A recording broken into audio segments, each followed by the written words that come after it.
राम राम दोस्तों।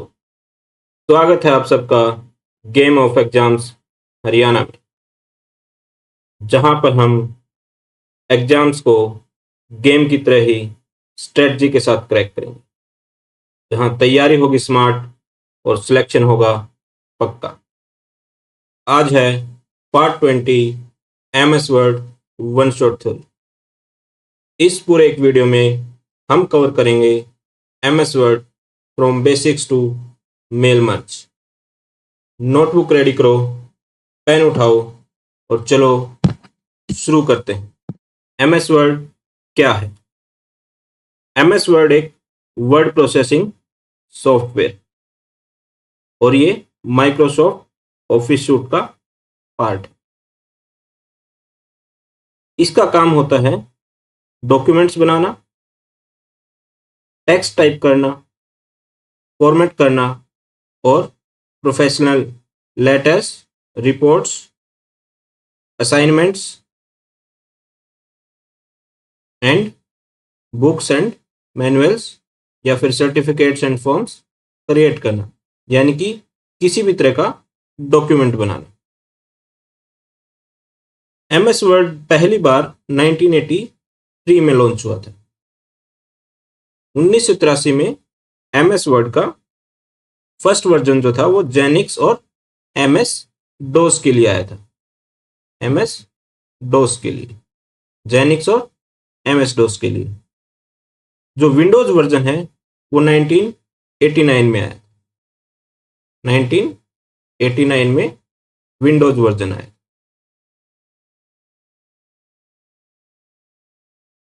ठीक है। वर्ड में जो फाइल बनती है उसका जो डिफॉल्ट एक्सटेंशन होता है, फाइल एक्सटेंशन, वो क्या आता है? .docx। और ये कब है? 2007 और उसके बाद वाले वर्जन्स में डिफॉल्ट जो फाइल एक्सटेंशन है वो .docx है। और जो फाइल बनती है वर्ड के अंदर उसको डॉक्यूमेंट कहा जाता है। अब फाइल फॉर्मेट्स एग्जाम्स में डायरेक्टली आते हैं। कोई फाइल फॉर्मेट दिया होगा और ये पूछा होगा ये किससे रिलेटेड है। तो जो डिफॉल्ट फाइल फॉर्मेट होता है पहला, वो है .docx। ये वर्ड 2007 और उसके बाद का डिफॉल्ट फॉर्मेट है। इसको XML बेस्ड मॉडर्न स्टैंडर्ड माना जाता है। दूसरा है .doc। ये पुराना फॉर्मेट है 97 और 2003 का, अभी भी ओपन होता है और लिगेसी फॉर्मेट माना जाता है। तीसरा है .rtf, rich text format. Different word processors के बीच कंपैटिबल फॉर्मेट है। फॉर्मेटिंग यहाँ पे प्रिजर्व रहती है, लेकिन एडवांस्ड फीचर इसमें नहीं होते। चौथा है .txt, प्लेन टेक्स्ट होता है, इसमें कोई फॉर्मेटिंग नहीं होती, सिर्फ करेक्टर्स होते हैं। .txt फॉर्मेट नोटपैड में भी खुल जाता है। यहाँ से आ सकता है कि कौन सा MS वर्ड का जो फॉर्मेट है, फाइल फॉर्मेट, जो नोटपैड में डायरेक्टली खुल जाता है। तो .txt फॉर्मेट में अगर फाइल है वर्ड की तो वो नोटपैड में खुल जाती है। नेक्स्ट है .pdf। .pdf जो होता है इसको पोर्टेबल डॉक्यूमेंट फॉर्मेट बोला जाता है। ये रीड ओनली होता है, इसमें एडिटिंग नहीं होती। फॉर्मेटिंग एग्जैक्टली वही रहती है जो हमने वर्ड में फाइल बनाई है। ये मेनली प्रिंट करने के लिए यूज होता है। अगर आपने बेस्ट फॉर्मेटिंग, बिना कोई फॉर्मेटिंग चेंज हुए प्रिंट करना है, क्योंकि कई बार क्या होता है कि अगर हमारे में अलग वर्जन है, उसमें हमने फाइल बनाई और बाहर जाके अगर हम प्रिंट करवाने जा रहे हैं, तो अगर हमने वर्ड फाइल ही भेजी तो उसके अगर तो कोई दूसरा वर्जन है उसके पास, तो वहाँ फॉर्मेटिंग चेंज हो सकती है।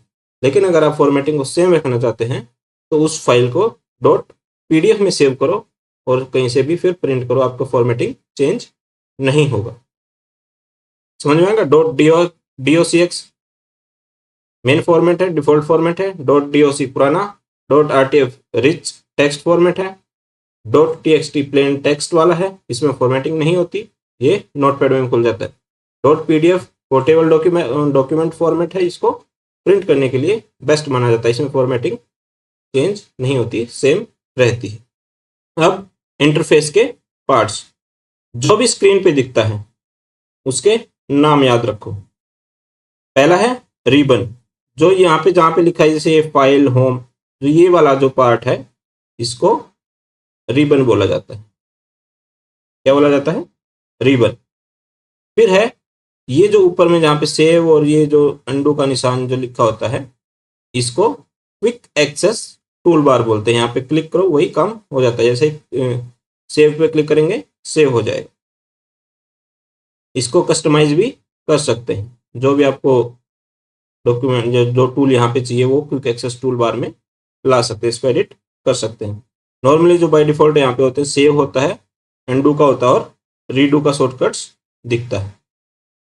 फिर है टाइटल बार, जो सबसे ऊपर ये वाला जो पोर्शन है जिसमें MS डॉक्यूमेंट 1 माइक्रोसॉफ्ट वर्ड लिखा है, यहाँ पे हमारे डॉक्यूमेंट का नाम आता है, इसको टाइटल बार बोला जाता है। फाइल नेम जो होता है वो आता है प्लस माइक्रोसॉफ्ट वर्ड लिखा होता है।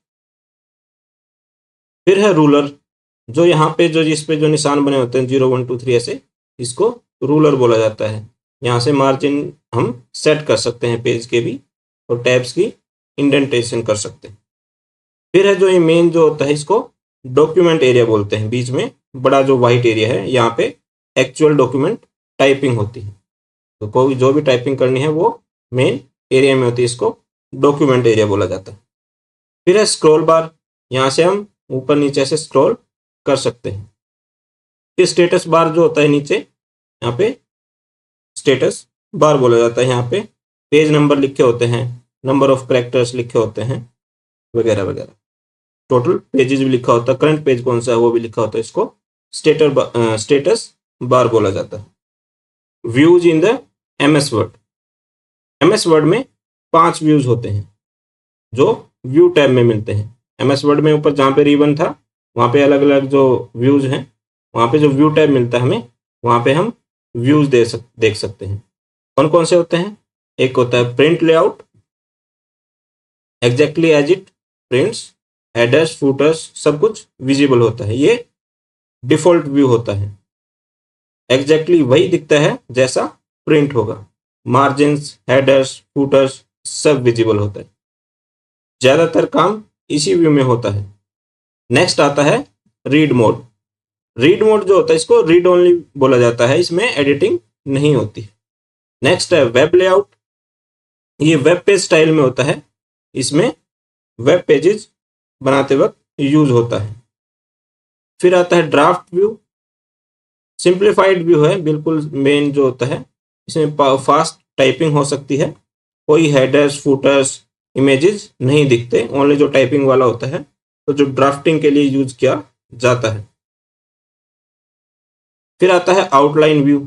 आउटलाइन व्यू में हमेशा सिर्फ डॉक्यूमेंट का स्ट्रक्चर और हायरार्की दिखता है, हेडिंग्स दिखेंगे, सब हेडिंग्स दिखेंगे। जब लॉन्ग डॉक्यूमेंट्स की बात आती है तो उनको ऑर्गेनाइज करने के लिए हम आउटलाइन व्यू में जाते हैं। ध्यान रखें कि इसका जो डिफॉल्ट व्यू होता है वो प्रिंट लेआउट होता है, नॉट नॉर्मल व्यू, जो पीपीटी में या फिर एक्सेल में था। पीपीटी या एक्सेल में जो डिफॉल्ट व्यू होता है वो उसको नॉर्मल व्यू बोला जाता है, जबकि जो इसके अंदर जो वर्ड के अंदर जो होता है उसको प्रिंट लेआउट बोला जाता है। क्वेश्चन आ सकता है, प्रिंट लेआउट डिफॉल्ट व्यू है, इसके अंदर MS वर्ड के अंदर होता क्या है, exactly as it prints, headers footers setting सब कुछ विजिबल होता है। अब बात करते हैं अलाइनमेंट शॉर्टकट्स की। ये हमेशा याद रखनी चाहिए, जब भी हमारा पास जो डॉक्यूमेंट होता है उसके अंदर जो भी लिखा होता है सब कुछ, पैराग्राफ्स या फिर जो लाइंस होती हैं या फिर वर्ड्स होते हैं, उनको किस तरीके से अलाइन किया जाता है। 4 तरीके से पेज के ऊपर अलाइनमेंट होती है। सबसे पहला है लेफ्ट अलाइनमेंट, फिर है सेंटर, फिर है राइट अलाइनमेंट और फिर है जस्टिफाई। इसके अंदर दोनों साइड्स इक्वल होते हैं, जस्टिफाइड में इधर से भी सेम और इधर से भी। राइट अलाइनमेंट में राइट साइड टेक्स्ट अलाइन होता है, ये वाली लाइन बिल्कुल सेम होगी, इधर से आगे पीछे होता है। सेंटर में बिल्कुल पेज के सेंटर में अलाइन होते हुए चलता है सारी लाइंस, टेक्स्ट जो होता है वो सेंटर्ड होता है। लेफ्ट अलाइनमेंट में जो टेक्स्ट होता है वो लेफ्ट मार्जिन में अलाइंड होता है, ये डिफॉल्ट है। तो जो डिफॉल्ट अलाइनमेंट जो MS वर्ड में होती है टेक्स्ट की, वो लेफ्ट अलाइन होती है। तो इस फॉर्मेटिंग के लिए जो शॉर्टकट्स होते हैं, Ctrl+L लेफ्ट के लिए, कंट्रोल प्लस ई सेंटर के लिए, कंट्रोल प्लस आर राइट के लिए, और कंट्रोल प्लस जे जस्टिफाई के लिए। ये क्वेश्चन एग्जाम्स में आ सकता है जस्टिफाई वाला, कि जस्टिफाई अलाइनमेंट करने के लिए शॉर्टकट क्या है, या फिर जो ये बोथ साइड्स जिसके अंदर इक्वल होती हैं उस अलाइनमेंट को क्या बोला जाता है, तो उसको जस्टिफाई बोला जाता है, कंट्रोल प्लस जे से होता है।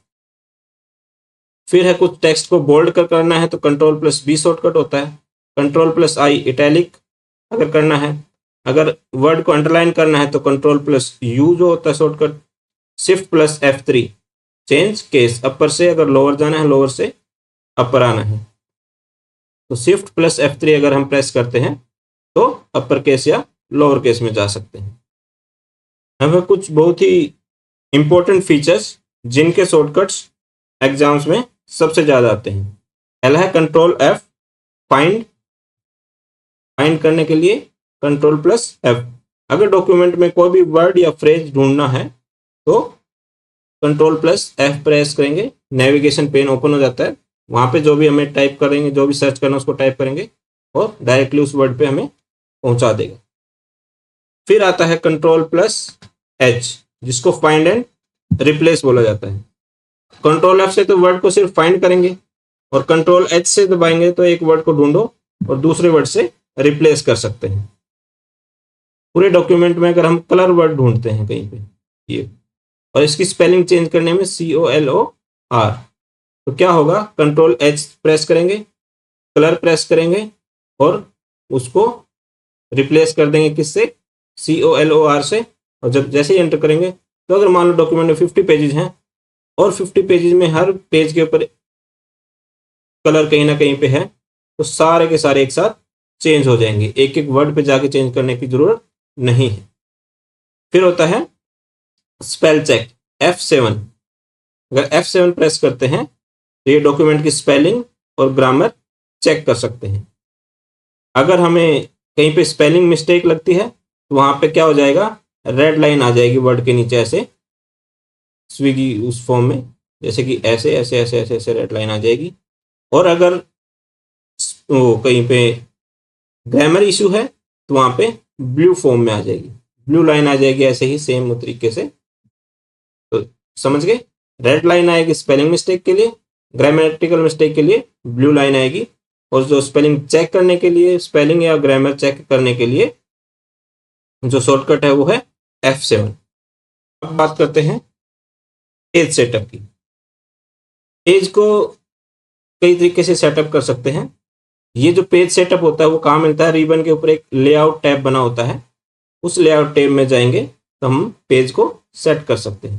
कितने तरीके से, एक तो उसकी ओरिएंटेशन सेट कर सकते हैं, पोर्ट्रेट व्यू जो ये लंबे वाला होता है, जो नॉर्मल डिफॉल्ट जो होता है, वर्टिकल जो होता है इसको डिफॉल्ट लेआउट होता है, ये पोर्ट्रेट बोला जाता है। कहाँ पे मिलता है ये लेआउट टैब में, ओरिएंटेशन पोर्ट्रेट।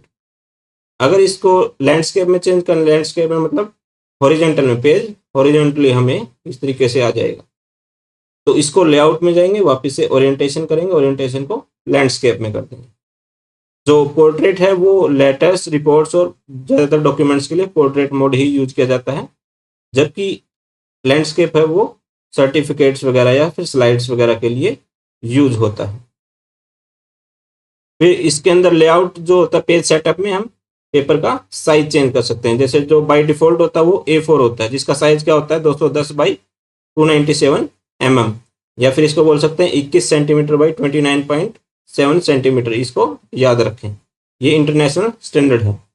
फिर एक लेटर वाला साइज आता है जिसको 8.5 इंचज बाई 11 इंचज होता है। एक लीगल डॉक्यूमेंट के लिए होता है जो 8.5 इंच बाई 14 इंची होता है। फिर इसी पेज सेटअप में मार्जिन सेट कर सकते हैं कि जो साइड में या ऊपर और नीचे कितना स्पेस छोड़ना है। जो बाय डिफॉल्ट होता है वो 1 इंच होता है ऑल साइड्स में, ऊपर से नीचे सारा 1 इंच होता है।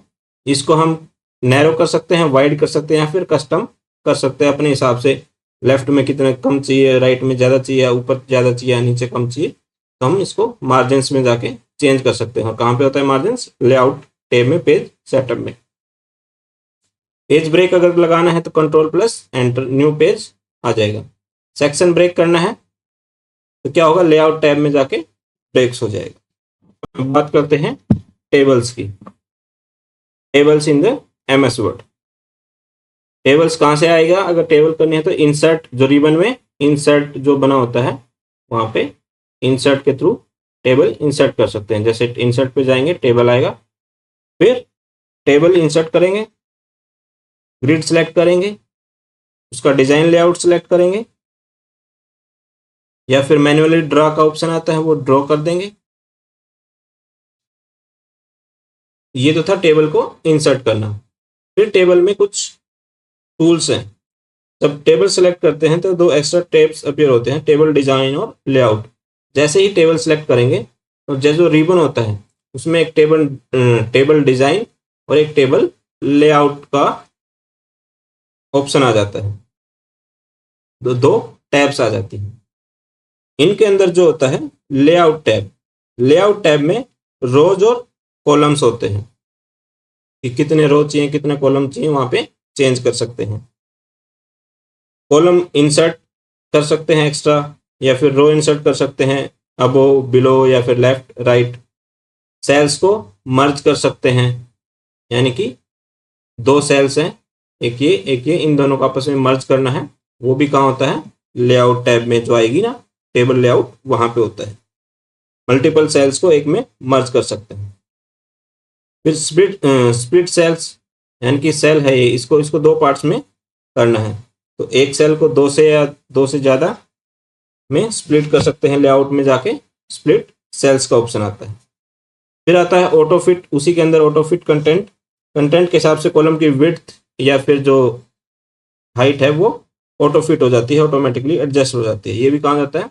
लेआउट में जाएंगे, जैसे कि ये लेआउट वाला है, लेआउट में जाते ही वहां पे ऑटो फिट का ऑप्शन आता है, वहां से ऑटो फिट हो जाएगा। फिर आता है सेल साइज, मैन्युअली हाइट और विड्थ को सेट कर सकते हैं। अलाइनमेंट, सेल के अंदर का जो टेक्स्ट है उसका अलाइनमेंट टॉप में रखना है, मिडल में रखना है, बॉटम में रखना है, लेफ्ट में रखना है, सेंटर या राइट, ये सब टेबल लेआउट में जाके हो जाता है। सॉर्टिंग इन टेबल, जो टेबल के अंदर जो डेटा है उसको सॉर्ट कर सकते हैं, लेआउट टेब में जाके सॉर्ट कर सकते हैं।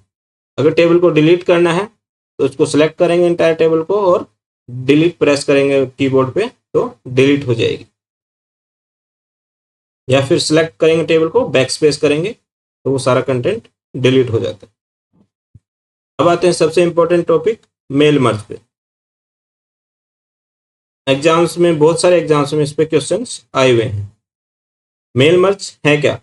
मेल मर्ज है कि एक ही लेटर या डॉक्यूमेंट एक साथ मल्टीपल रेसिपिएंट्स को उनके पर्सनल डिटेल्स के साथ सेंड करना। जैसे एक बैंक 10,000 कस्टमर्स को सेम लेटर भेजता है, बट हर लेटर में जो कस्टमर का नाम और जो एड्रेस होता है वो अलग अलग हो जाता है। तो इसको क्या बोलते हैं? Mail merge. होता कैसे है? ये मेन डॉक्यूमेंट में जो ये लेटर या डॉक्यूमेंट टेम्पलेट है, जहाँ कॉमन कंटेंट होता है, जैसे dear name, your account number is this account, इनको सेलेक्ट कर देंगे वहां पे मेन डॉक्यूमेंट में जाके। जैसे डियर नेम इस तरीके से एंटर करेंगे, ये वाला ऐसे करके, जो ये ग्रेटर देन लेस देन वाले डबल ऐसे एरो के अंदर नेम लिखेंगे। फिर जो जहाँ पे अगर कहीं पे अकाउंट नंबर है तो वो ऐसे करके ये सेम यूर अकाउंट वैसे ही फिर स्पेस देके वहाँ पे ऐसे अकाउंट लिख देंगे। कहीं पे एड्रेस ऑप्शन आता है तो वहाँ पे एड्रेस कर देंगे। फिर क्या करते हैं? डेटा सोर्स, यानी कि जो एक्सेल फाइल में जो डेटा है, जहाँ भी किसी या फिर एसक्यूएल सर्वर में है या फिर डेटाबेस में डेटा है, उसके साथ कनेक्ट करते हैं जहाँ पे सारे रेसिपिएंट्स का डेटा है, जैसे कि उसका address number, address, phone number, name वगैरह जो भी है वहाँ पे लिखा हुआ होता है, और इन दोनों को कनेक्ट कर सकते हैं। फिर मर्ज फील्ड्स में जाके उनको मर्ज कर देंगे, वो सारे डॉक्यूमेंट्स में वहाँ से मेल हो जाएगा। ये मिलता कहाँ पे है मेल मर्ज? जो हमारा जो MS वर्ड होता है वहाँ पे जो रिबन होता है वहाँ पे मेलिंग्स का ऑप्शन होता है। क्या होता है? मेलिंग्स। तो यहाँ पे जाके मेल मर्ज आ जाता है, वहाँ से स्टार्ट कर सकते हैं किसको मेल करना है, मेल मतलब लेटर करना है, ईमेल जो डॉक्यूमेंट करना है, जो भी कुछ उसको सिलेक्ट करेंगे और फिर मैं वहाँ से जाके वहाँ पे डेटा सोर्स के साथ कनेक्ट करेंगे और सारे अलग अलग लेटर बन जाएंगे और वहाँ पे मेल आईडीज डाल देंगे, उनको सेंड कर देंगे। ये इंपॉर्टेंट टॉपिक है। नॉर्मली क्वेश्चन जो आता है वो ये आता है कि मेल मर्ज क्या है या फिर मेल मर्ज किस टैब में मिलता है। तो मेलिंग्स टैब में मिलता है, इंसर्ट में नहीं मिलता। और मेल मर्ज जो है वो क्या होता है कि मल्टीपल रेसिपिएंट्स को एक साथ सेम लेटर भेजना, लेकिन उसके ऊपर उनके नाम, डॉक्यूमेंट, जो उनकी पर्सनल डिटेल्स हैं वो सब की अलग अलग जाती हैं। फिर आता है टेबल ऑफ कंटेंट्स या फिर स्टाइल। लॉन्ग डॉक्यूमेंट्स के लिए जरूरी होता है स्टाइल्स। होम टैब में जाके स्टाइल्स ग्रुप में प्री डिफाइंड फॉर्मेटिंग सेट करनी पड़ती है। हेडिंग 1 जैसे कि मेन सेक्शन जो होता है उसको हेडिंग, जैसे हेडिंग 1 कौन सा है, हेडिंग 2 क्या है, हेडिंग 3 क्या होगा, ये सारी प्री डिफाइंड सेटिंग्स कर देते हैं। क्योंकि जैसे ही हेडिंग अगर हम एंटर करेंगे तो उसका जो ऑटोमेटिकली उसका जो फॉन्ट साइज है वो बड़ा हो जाएगा। हेडिंग 2 में जो होता है सब सेक्शन हेडिंग होती है। नॉर्मल जो होता है वो डिफॉल्ट बॉडी टेक्स्ट स्टाइल होता है। कहाँ पे चेंज करेंगे इसको, होम में जाके स्टाइल्स का ऑप्शन आएगा, वहां पे जाके चेंजेस कर सकते हैं। यूज क्यों करें स्टाइल्स को, क्योंकि अगर एक बार हेडिंग 1 का स्टाइल चेंज कर दिया, पूरे डॉक्यूमेंट में सारे हेडिंग 1 का ऑटोमेटिकली अपडेट हो जाता है। नॉर्मली ये करते किस लिए हैं, जैसे कि बड़ी बड़ी फाइल्स बनानी है या फिर जैसे हमें थीसिस लिखना है, रिसर्च थीसिस लिखनी है, कोई भी रिसर्च फाइंडिंग्स लिखनी है, वहाँ पे टेबल ऑफ कंटेंट होता है और हर पेज पे कहीं पे हेडिंग होता है, सब हेडिंग होता है, रो होता है। तो उसका design across the document same रहता है, अलग अलग चेंजेस नहीं होते, कहीं पे टाइपिंग करते टाइम तो वो हो जाता है। तो इसलिए स्टाइल्स को यूज जरूर करना चाहिए अगर जब भी बड़े डॉक्यूमेंट्स हम फॉर्मेट कर रहे हैं, बड़े डॉक्यूमेंट्स ड्राफ्ट कर रहे हैं तो। फिर आता है table of content. Table of content automatically generate करता है बेस्ड ऑन हेडिंग्स। अगर हमने डॉक्यूमेंट हेडिंग्स की उसमें फॉर्मेट कर रखा है, डॉक्यूमेंट्स को अच्छे से हेडिंग सब हेडिंग्स में डिफाइन कर रखा है, तो जो टेबल ऑफ कंटेंट है वो अपने आप जनरेट हो जाता है। कंडीशन क्या है कि हेडिंग्स को हेडिंग 1 हेडिंग 2 स्टाइल से फॉर्मेट करना कंपलसरी है, तभी ऑटोमेटिकली जनरेट होगा। होएगा कहाँ से, कहाँ पे मिलेगा, नॉर्मली क्वेश्चन आ सकता है। तो क्या होता है कि जो हमारा रिबन होता है वहाँ पे एक रेफरेंस टैब होती है। तो रेफरेंसेस टैब में जाके वहाँ पे टेबल ऑफ कंटेंट का ऑप्शन होता है। जैसे उस पर क्लिक करेंगे तो हमारा जो टेबल ऑफ कंटेंट है वो ऑटोमेटिकली टेबल 1 या 2 बन जाएगा, पूरा का पूरा टेबल ऑफ कंटेंट तैयार हो जाता है ऑटोमेटिक। अगर अपडेट करना हो उसको तो टीओसी पे जाके उस पर राइट क्लिक करेंगे, अपडेट फील्ड में अपडेट इंटायर टेबल कर देंगे। तो क्योंकि डॉक्यूमेंट में कुछ भी अगर नया ऐड हुआ तो वहाँ से दोबारा से अपडेट हो जाएगा। तो हमें मैन्युअली जो टेबल ऑफ कंटेंट बनाने की जरूरत नहीं है कि किस पेज पे किस पॉइंट पे कौन सा पॉइंट है या फिर कौन सा हेडिंग है। एक बार स्टाइल्स में जाकर डॉक्यूमेंट को अच्छे से फॉर्मेट कर दो और उसी के हिसाब से डॉक्यूमेंट लिखो और table of content automatically generate हो जाएगा। कहाँ पे, रेफरेंस टैब में जाके।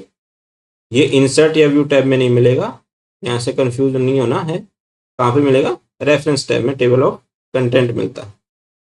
अब एक और इम्पोर्टेंट फीचर होता है जैसे ही थीसिस वगैरह के लिए या फिर बड़े डॉक्यूमेंट्स के लिए या फिर रिसर्च रिपोर्ट्स वगैरह के लिए, अगर हम रिपोर्ट्स हमने लिखी और हमें बॉस या हमारा जो गाइड है या फिर जो हमसे ऊपर हमारे जो बॉस बैठे हैं उसको रिव्यू के लिए भेजना है या फिर हमें किसी अपने फ्रेंड से रिव्यू करवाना है, तो उसमें क्या होता है कि रिव्यू टैब में जाएंगे और वो टैब फीचर से ट्रैक चेंजेस, यहाँ से जो रिव्यूअर है वो जो भी उसके अंदर चेंजेस बताएगा या फिर चेंजेस करता है उसके अंदर किसी चीज़ को डिलीट करता है, वो रिमूव नहीं होती, वो क्या होती है उस वक्त या तो अंडरलाइन हो जाती है या फिर ऐसे क्रॉस हो जाती है।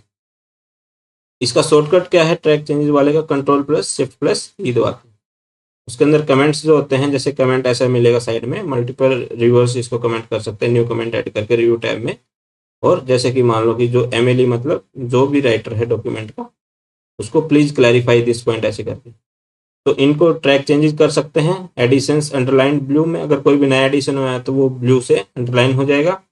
अगर कोई डिलीशन किया है तो वो स्ट्राइक थ्रू हो जाता है। और फिर जो उसके बाद अगर हमने फाइल रिव्यू करने के बाद वापस से हमारे पास आती है तो हमारे पास ऑप्शन होता है चेंजेस को ट्रैक करने के बाद, उसमें हमारे पास ऑप्शन है उसको एक्सेप्ट करना है या फिर रिजेक्ट करना है, या फिर एक्सेप्ट ऑल या फिर रिजेक्ट ऑल, या फिर एक एक करके एक्सेप्ट या रिजेक्ट करना है चेंजेस को।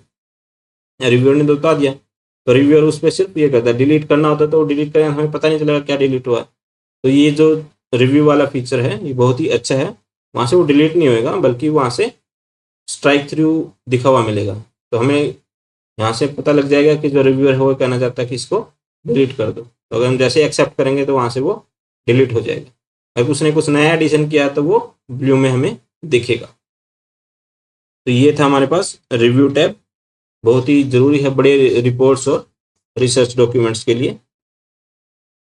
अब बात करते हैं जो एग्जाम पॉइंट ऑफ व्यू से सबसे ज़्यादा ज़रूरी है, इंपॉर्टेंट शॉर्टकट्स। जैसे कि फाइल ऑपरेशंस है कुछ, कंट्रोल प्लस एन, इसका तो आप स्क्रीनशॉट ले लीजिए, वैसे मैं भी आपको बता रहा हूँ। एक तो कंट्रोल प्लस एन को याद रखो, कंट्रोल प्लस ओ याद रखो, कंट्रोल प्लस एस तो सबको याद रहता है, कंट्रोल पी प्रिंट होता है।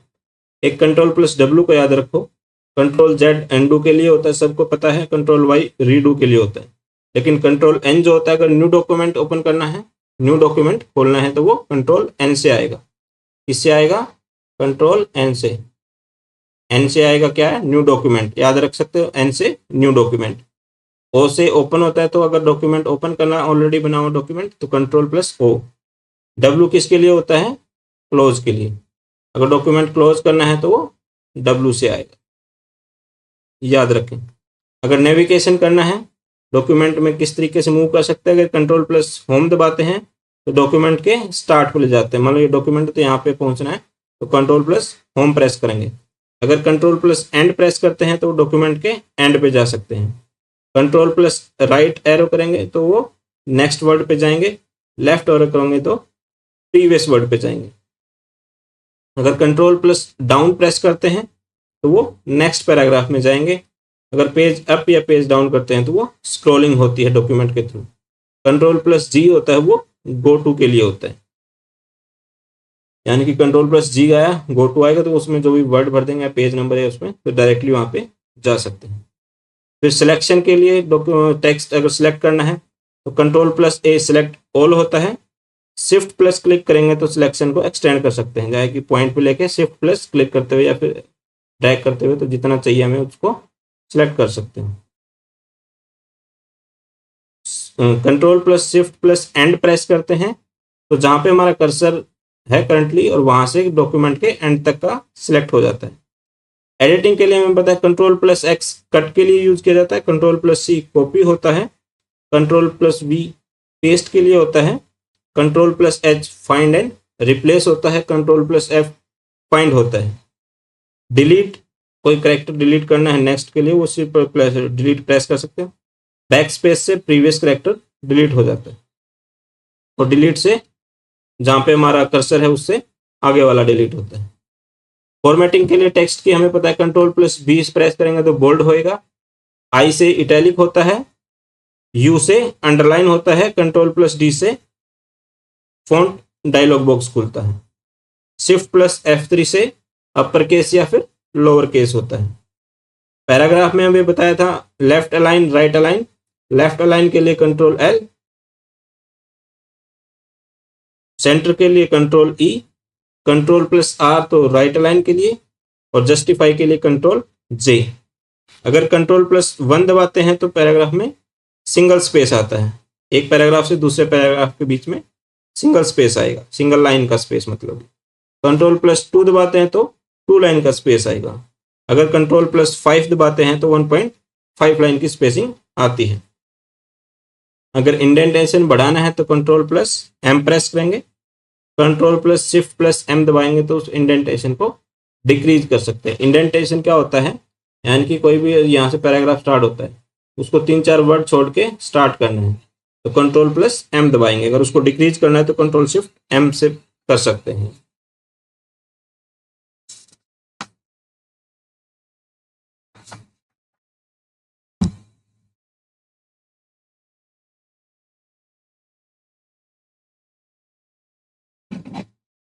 और ये क्विक रिवीजन आपके सामने स्क्रीन है, इसका आप स्क्रीनशॉट ले सकते हैं। ये जो 12 पॉइंट्स हैं इनको याद रखो, हमेशा डेली पढ़ते रहो। जैसे कि डिफ़ॉल्ट व्यू जो होता है वो प्रिंट लेआउट होता है, डॉट PDF प्रिंट के लिए यूज किया जाता है, रीड ओनली होता है, Ctrl+H हमें पता है, ये E और J सब कुछ ये सारे के सारे अभी हमने किए। ट्रैक चेंजेस रिव्यू टैब में मिलता है, मर्ज सेल लेआउट टैब में मिलता है, जो टेबल ऑफ कंटेंट है वो रेफरेंस टैब में मिलता है, मेल मर्ज मेलिंग्स टैब में मिलता है। ये जो 12 के 12 पॉइंट हैं वो एग्जाम्स इंपॉर्टेंट पॉइंट हैं, एग्जाम्स के लिए सबसे ज़्यादा इम्पोर्टेंट है। आज हमने कवर किया, क्या क्या किया है, वर्ड किया है, उसके अंदर उसके फाइल फॉर्मेट्स, वर्ड है क्या, इंटरफेस जो रिबन में क्या क्या होता है, कौन कौन से लेआउट होते हैं, status bar, ruler, quick access tool bar कहाँ पे होता है, ये किए हमने। Find and replace, text formatting कैसे होती है, mail merge, print layout, default view होता है, जस्टिफाई ऐसे अलाइनमेंट के लिए हमने शॉर्टकट्स पढ़े।